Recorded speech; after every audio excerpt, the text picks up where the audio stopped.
Hi guys, I'm Shmi and I'm back in the UK after my amazing trip around the Middle East. Omanya with Supercars Club Arabia was truly brilliant, something I'm never going to forget. Driving through the scenery around Oman after we kicked off in Muscat, we went up Jebel Hafit with the 50 supercars, then of course the track day at Yas Marina before we finished in Dubai. That was a pretty special trip and I hope you've enjoyed the videos. I've been trying to upload them every day. Of course, that's really quite hard to do. But today, I'm back in the UK. The weather is a little bit grim. It's been raining all day, but I wanted to do a quick little update because there are a couple of things to talk about.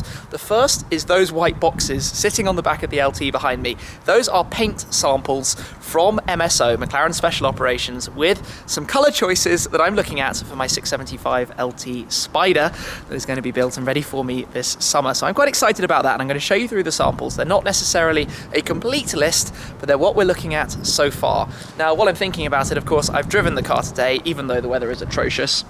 And in a short little drive, I've done a fantastic job at picking up some horrendous mud, but obviously it sat still in the garage for the last 10 days, so I thought it was deserving of a little outing, even if it was raining. But obviously you can play it safe, and I've still got the P0 tyres on. When the weather gets a little bit better soon, I'm going to change them to the Trofeo R, the sort of race tyre, road legal race tyre, the standard tyre for this car.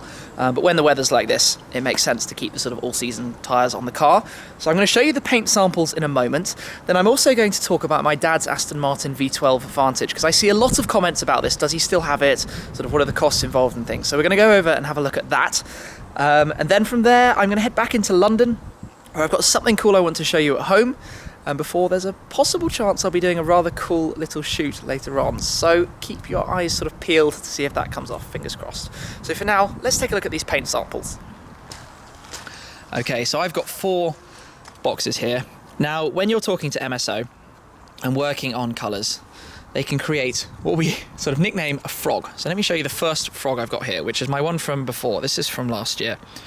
This is, of course, Cerulean Blue. The colour that the car you're looking at is painted in. McLaren Operations colour that I had seen and loved. They give you this sort of moulded shape so that you can see the way the light reflects and sort of changes with different angles, and obviously you can see that's exactly the same as the car underneath. So that's a good thing to look at and keep at home and work from. So we'll move on from that. Working on the back here, obviously you will remember that I have Topaz's paint protection film, so the car is very nicely protected, which is why I don't mind driving it in bad weather. So this first sample, obviously you can see I'm going with the blue theme. This is MSO Burton Blue. Now, amusingly, you probably know my name is Tim Burton. Oop. The colour Burton Blue actually has nothing to do with me. It is named from an employee at McLaren, and there's actually quite a fun backstory between this colour and the colour of my car. Amusingly, in this light, I'm actually seeing that it looks quite similar to the Cerulean, but in person it's quite a lot darker. It's a more royal blue, and I thought that would go quite nicely with the Spider. Having a bright coloured coupe and a sort of darker, fashionable looking sort of Spider colour. The amusing story between Burton Blue and Cerulean Blue is that when they were originally devised, they were going to be named the other way around. So the colour my car is painted, Cerulean Blue, was going to be called Burton Blue. And this was going to be Cerulean Blue, and then they became the other way around. So that's quite fun. A colour that literally shares my surname with no connection to me whatsoever. So that's one option. That's an MSO, sort of standard range MSO colour, not a sort of McLaren factory option. Now this next one is rather special. This colour is one MSO have formulated for me. This is a yet to be named colour. It's much darker, much darker blue. It's similar in appearance, say, to the colour BMW do on their M cars, San Marino blue. So it's a very dark blue, and with sort of tints of purple to it. So you can't really see in the camera, because cameras never quite pick up pearlescent colours properly. It's the same with the LT. What I'm looking at there is much brighter in person than you see it on the camera.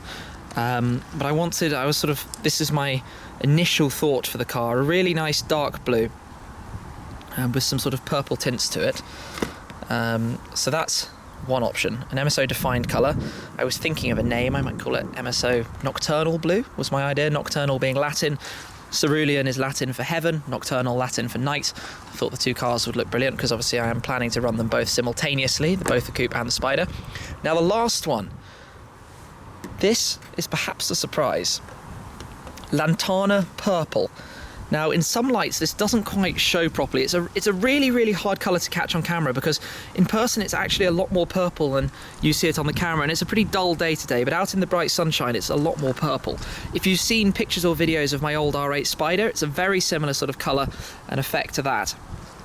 And I guess it's a bit of a blurple. I think I can just about get away with calling it Blue Crew if I went with that. So this is my other option, MSO Lantana Purple. And I think that might be winning, but I'm very interested to hear your thoughts, guys. Lantana Purple, or do I go with my sort of bespoke Nocturnal Blue, if that's what I decide to call it? Or do I go with the Burton Blue, which is conveniently named, of course, for me? Or do I do Cerulean Blue? Or do I choose another factory palette colour? Do I do Aurora Blue, Volcano Red? So many options, it's so hard to choose these colours. I wanted to give you a sneak peek of what I was thinking about before I do my final specification. And then I'll have to work out what interior goes with these different colours.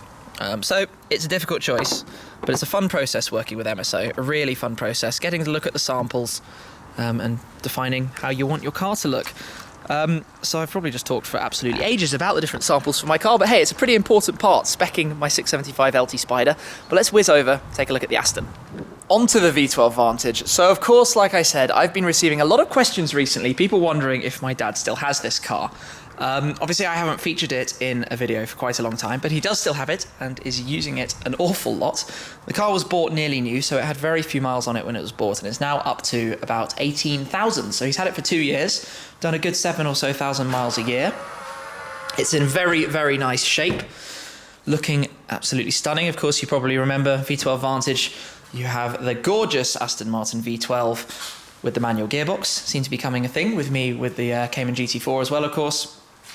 And it's all round just looking very, very nice. I think there's been a lot of people sort of thinking, wondering about the sort of costs involved in these kind of cars. And I was just sort of running over it a bit with my dad, because when he bought this car, it was his first sort of expensive supercar. And it obviously took a lot of persuasion from his car-mad son to take the leap, but he bought the car. Interestingly, in terms of value, I was sort of looking at the market for cars and how they sort of, you know, if you buy a limited series model that's out of production, the V12 Vantage originally they were going to be 1,000, they built a little bit more, maybe it's 1,300, 1,400. But it's a limited car, out of production, highly sought after, with the combination of the naturally aspirated V12 and the manual gearbox. So I thought it was a pretty safe car to sort of invest in, purchase, and be able to use and enjoy. Unfortunately, that has turned out to be the case, because if this car was sold today, the tag price on it would be about the same that it was bought for 2 years ago. So it's turned out to be a very good investment. You know, if you went out and bought a significantly cheaper car, you would have sunk a lot more money than that. Obviously, along the way, fuel costs, it's a V12. There's insurance involved, let's say maybe £1,000 a year. And there's a warranty, of course, as well, and a service. So warranty, you might be looking about 2 or 3 a year, service another 1,000. So yes, it does cost maybe £5,000–6,000 a year, but it's a V12 Vantage. It's an Aston Martin, it's gorgeous, and this spec is truly lovely as well. So that's turned out to go quite well. And in fact, while I'm here, let's jump in and turn it on, just because it sounds so lovely. And you might remember, of course, I did my trip recently around Scotland in the V12 Vantage S. Put the key in.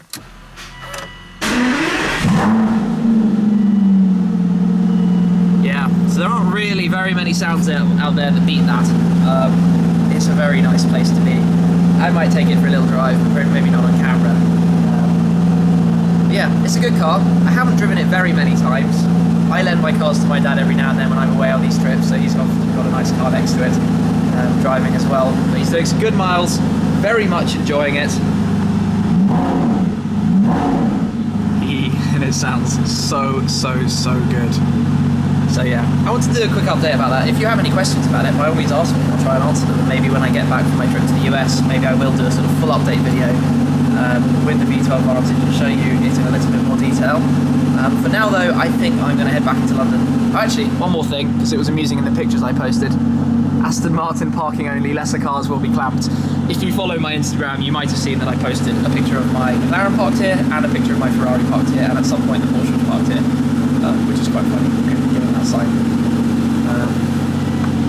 I'm sure actually inevitably you're going to ask me about that there. My dad likes to have the nav so he can set up where he's going when he's at home, rather than having to rely on the built-in one, which was never the best in the Vantages. Tiny bit of temperature in it. So nice. Right, let's shut this off. Yeah, it was beeping at me because I didn't have my seatbelt on there, by the way. And I still, to this day, love Aston Martin's swan doors, where they swing down and in. It's very nice. So yes, quick update on that car. It still exists, it's still here in the garage, and it's still absolutely lovely, seeing lots of use and being thoroughly enjoyed. While I'm thinking about it, my stack of tyres here, these are the original non-winter tyres off my FF. Because obviously I'm running Pirelli's Soto Zeros on the FF, so keeping the normal P0s tucked away in the garage here next to the Aston, so they're in good company. But yeah, like I said, let's now get back on the way into London. I'm back in London and I've had a little bit of a car swap. I put the McLaren at home and took out the GT4 as well. Of course, it hasn't been driven for a couple of weeks also, so good to just take it out, get it driving again, get the batteries charged up, especially given that I'm now going to be away for another couple of weeks. Now though, we're in a pretty famous tunnel, the Graffiti Tunnel in London, where we're doing a little photo shoot and video shoot with something very, very special. Now I can't show you it in full detail, but behind there, at the very end, behind the gates, is something awesome, a full video of which is going to come out in the not too distant future when it's been delivered to the customer. So I'm rather looking forward to showing you that because it's really cool. I was a little bit anxious at first, but in person, it's awesome. Take my word for it. Now though, I'm going to head out in the GT4, head back home. This is one more thing I want to show you when I get back. The final thing I wanted to show you today is this. Now, some of you out there might know exactly what this is. Anki Overdrive. It is kind of a modern day take on racing little cars at home. Except here, we've got these 4 cars which are all charging up at the moment. And the way you can control these is from your phone. So you have an app on your phone, and the technology works with RFID, and the cars literally run around the track, racing each other, with yourself playing the game. So I'm going to get this out in a second on my phone and demonstrate it. But like, you change lanes, you have sort of different powers and missiles and things, and you blow each other up and spin yourselves off the track, and it's basically absolutely awesome. I didn't want to do a massive thing about this, but I did want to at least show it because I thought, car fans, Anki Overdrive, you're probably going to like it. So let's just see what this looks like when you're playing it. I've put all 4 of the cars I've got out on the track, and this is where I've got the app loaded up. I've set 4 players, so myself plus 3 others. Let's do a race, 15 laps. I'm going to be this one, ground shock. Commander, this is really clever, the computer's just selecting its cars. made for this game. This is like the first game that's ever appeared on the Shmee 150 channel. Begin scan. Then, check this out. It scans the track, it learns the circuit. This is so clever. They run around, it draws out the map for what the track looks like. Oh, learning how to get up the hill there. I love this thing already. Great game for playing with your friends. And they all line up. And literally... Track scanning complete. So, begin. I'm the blue one. Shmee 150 right there, as usual. Race begins in 3, 2, 1. Throttle up, and away my car goes. And you move lanes. Oh, they've blown each other up and all crashed off the circuit. So yeah, that's already happened. So I need to pick them up. Oh, and I got shot. And yeah, you can see where this is going. So it's kind of hard to do this while I'm talking to you guys. So I'm going to actually stop this now. Pause the game. Yeah, there we go. That was moderately chaotic, but Anki Overdrive, it's a lot of fun. I've only played a couple of games, looking forward to trying it out a little bit more and testing out some of the single-player modes and stuff. But it's been a pretty good day. Checked out the samples, of course, for the 675LT Spider. Checked out the V12 Vantage, been a while since I featured that. Then drove the GT4 as well as the McLaren. And into London for the Oakley Design Bugatti Veyron. I'm pretty tired. It's been a very, very long day. But thank you very much for watching. Make sure you subscribe, check it all out, and I'll catch up with you again very soon. Cheers! With the quest to find which is the most exciting to take out and drive. These 5 things I love about my Ferrari FF.